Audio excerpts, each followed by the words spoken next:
Bismillahirrahmanirrahim. Assalamualaikum warahmatullahi wabarakatuh. Jumpa lagi kita dan channel saya. Hari ini hari Khamis 4 hari bulan Jun 2026 Masihi bersama dengan 18 Zulhijjah 1447 Hijriah. Sekarang ni tepat pukul 7 malam. 7 malam, 7 petang lah. Malam nanti masuk maghrib lagi malam lah. 7.26 gitu lebih kurang lah.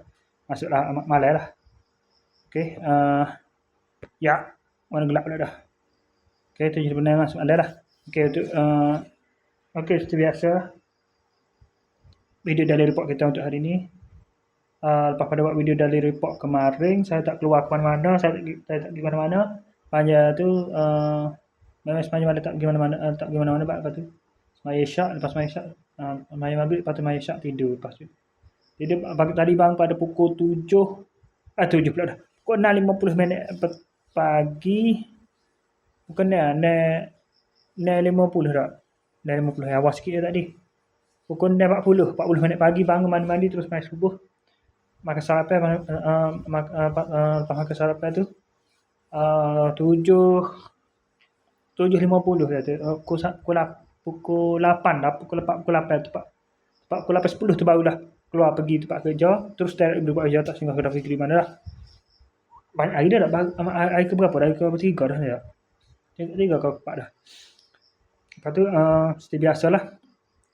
Terus kerja sejak sambut kerja hari ni tangga kecil, tangga belakang kan, kat dinding belakang tu. Sambut tangga tu lah. Lepas tu buat tu dulu pagi ni. Lepas sambut tangga pun buat hot frame pintu tandas atas kan. Untuk frame atas kan kena buh bing dulu. Kena buat macam bing lah, busi gitu kan. Macam bing jugaklah. Nak pergi tak sui jatuh kan. Busi 20 tahun lah tu. Macam bing lah, lepas ikat belut batas tu. Lepas tu dah lah air minyak tangga apa semua dah.